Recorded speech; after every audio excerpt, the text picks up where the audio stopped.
Sir, एक आदमी कहता है कि जी खींच लेंगे और आप कहते हैं उनको बचाएंगे, तो क्या? सर, मैं बचाने की बात नहीं किया।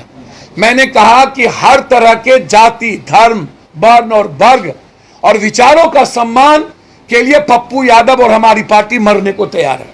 हम किसी जाति और किसी विचारधारा के कारण ना तो किसी का जी खींचेंगे, ना तो किसी का गर्दन काटेंगे, ना तो खून की नदियां बहाएंगे। खून की नदियां सिर्फ गरीब के लिए बहेगी। गरीबी मिटाने और गरीब जैसे शब्द को खत्म करने के लिए खून की नदियां बहेगी, अपनी राजनीति के दुकान के लिए और खुद के महत्वाकांक्षा के लिए नहीं। नमस्कार, आप देख रहे हैं DailyBihar.com और मैं हूं रोशन झा। देखिए, ठाकुर का कुआं कविता को लेकर बिहार की राजनीति में लगातार पॉलिटिक्स जारी है। कोई कहता है कि अगर मैं सदन के अंदर रहता तो मनोज झा जी का जी खींच लेता, तो कोई कहता है कि मजा चखा देता। लेकिन आज इस मामले में पप्पू यादव ने प्रेस कॉन्फ्रेंस कर क्लियर कर दिया कि जाति की लड़ाई नहीं है, विचारधारा की लड़ाई है। मनोज झा का बयान सही था।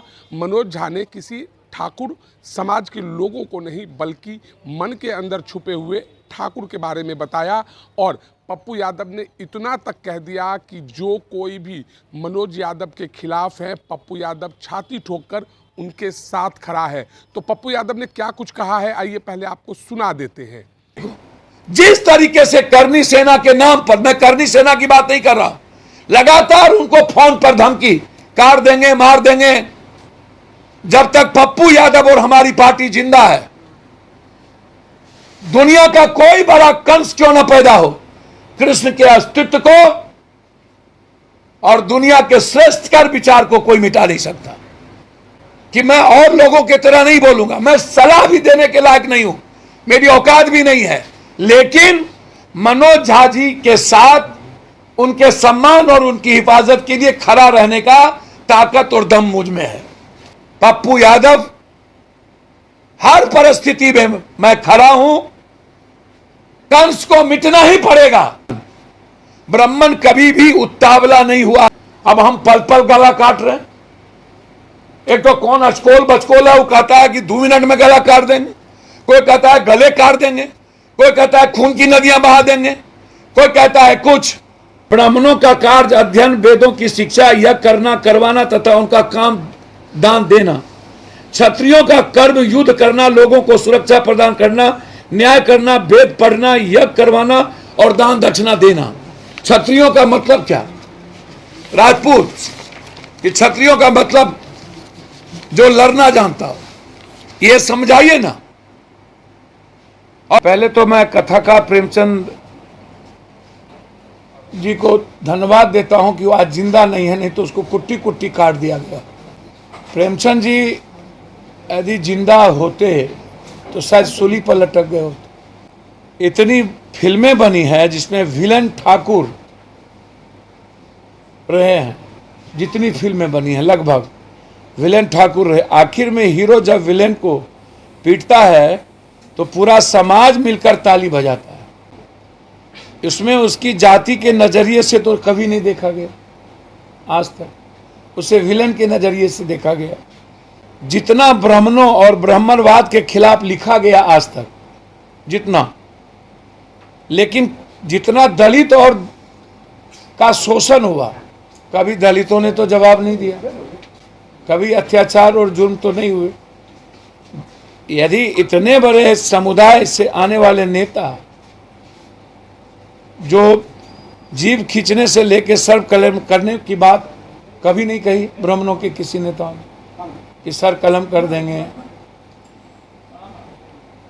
यदि वो अपने अस्मिता से जोड़ लिए होते जितना आज तक हमला हुआ ब्राह्मण और ब्राह्मणवाद पर, तब तो खून की नदियां, कभी भारत एक नहीं होता, कभी भारत सहिष्णुता से नहीं चलता।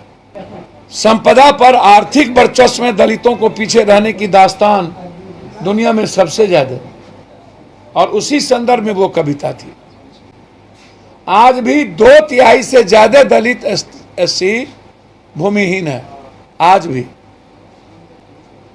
उनको क्या सम्मान से जीने का हक आज भी नहीं मिलेगा? संसद में कब बोला गया अब प्रतिक्रिया कब आई इसको समझिए। ये खेल जाति के अस्मिता का नहीं है, ये राजनीति की अस्मिता का है। ये जाति की अस्मिता का खेल हो ही नहीं सकता। मेरा सवाल इस देश के बौद्धिक लोगों से है, अर्जुन क्षत्रिय थे, युधिष्ठिर क्या थे? ब्राह्मणों जानती ब्राह्मण।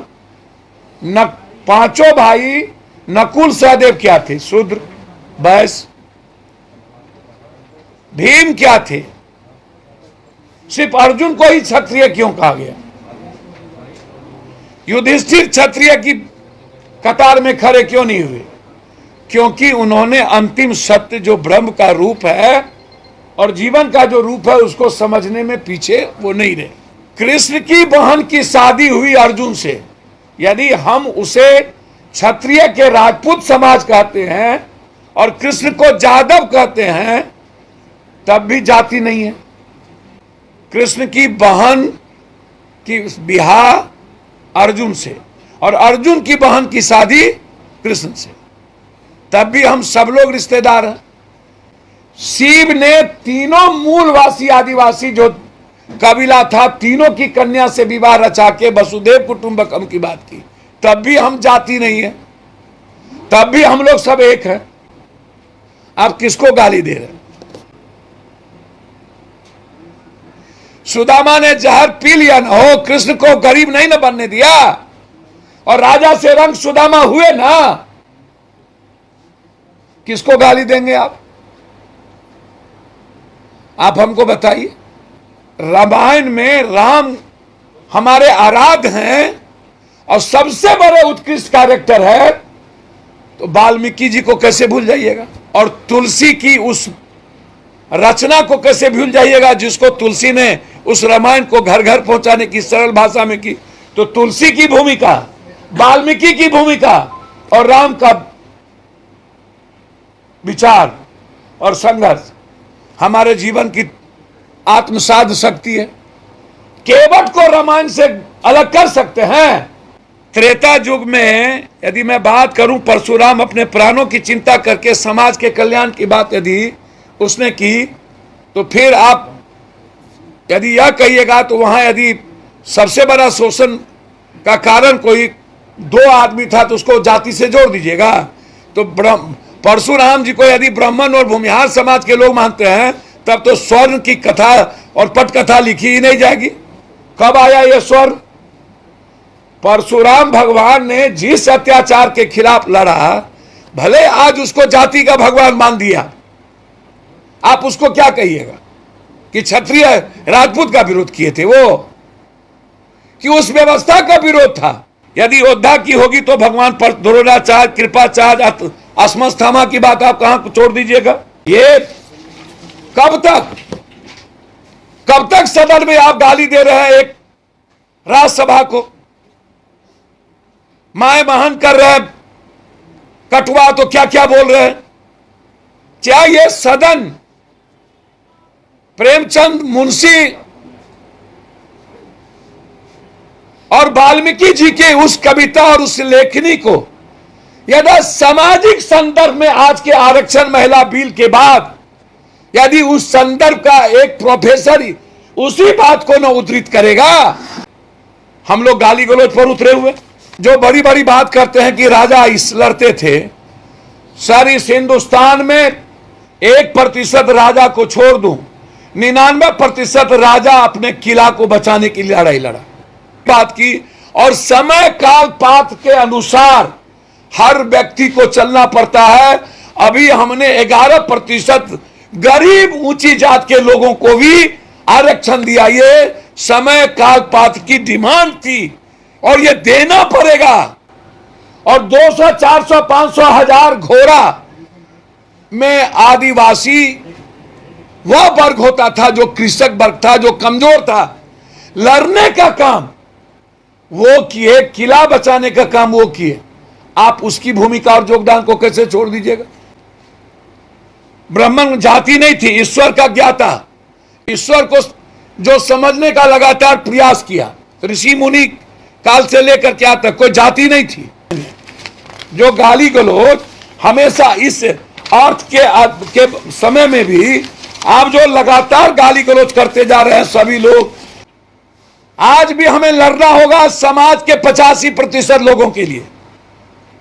लेकिन जौहरी नहीं है कि किसी जाति धर्म को गाली देकर, कभी गीता को गाली, कभी रामायण को गाली, कभी कुरान को गाली, सदन में जिस तरीके से मां बहन कटवा कहा गया, आज बीजेपी या अन्य लोग लगातार इसको काट दो उसको कर दो, ऐसे लोगों को राजनीति से रोकना चाहिए।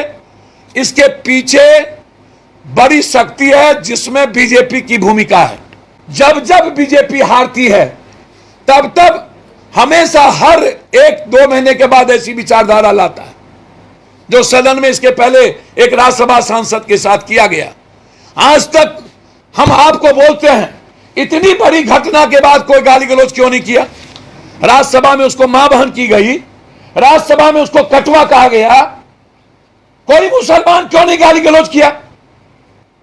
मैं मनोज झा जी का as a political, as a professor बहुत सम्मान करता हूं। वो इतिहास की ही बात करेंगे। उतावलापन इस देश की मर्यादा नहीं है। एक सवाल आपने कहा भाजपा की साजिश है, तो क्या आनंद मोहन भाजपा से गाइड हो रहे हैं? सर मैं नहीं जानता हूं, मैं भाजपा की बात की, भाजपा के एमएलए, भाजपा के लोग क्या बोल रहे हैं, कौन क्या बोलता है मुझको नहीं पता। पप्पू जी, विवाद तो आपके मित्र और उनके बेटे ने खड़ा किया। सर मैं कह रहा हूं कि मेरे भाई हैं युधिष्ठिर, अर्जुन, नकुल, सहदेव भी तो भाई थे ना। अर्जुन की बहन और कृष्ण की बहन भी तो रिश्तेदारे थे ना। यदि तुलसी का महत्व है तो वाल्मीकि का भी दुनिया में महत्व है ना, राम का भी महत्व है ना, एक दूसरे के पूरक है। जिस किसी ने भी, मैं समझता हूं। तो सुना आपने, पप्पू यादव का साफ कहना था कि ब्राह्मण हो, राजपूत हो, यादव हो या समाज का कोई भी वर्ग हो, बिना सबको साथ लिए समाज का विकास नहीं हो सकता। मनोज झा ने जो भाषण दिया वह सही है और उसका विरोध नहीं होना चाहिए। तो बहरहाल इस वीडियो में इतना ही। अगर आप हमारा यह वीडियो YouTube पर देख रहे हैं तो सब्सक्राइब कर लें, फेसबुक पर देख रहे हैं तो हमारे पेज को लाइक करें। धन्यवाद।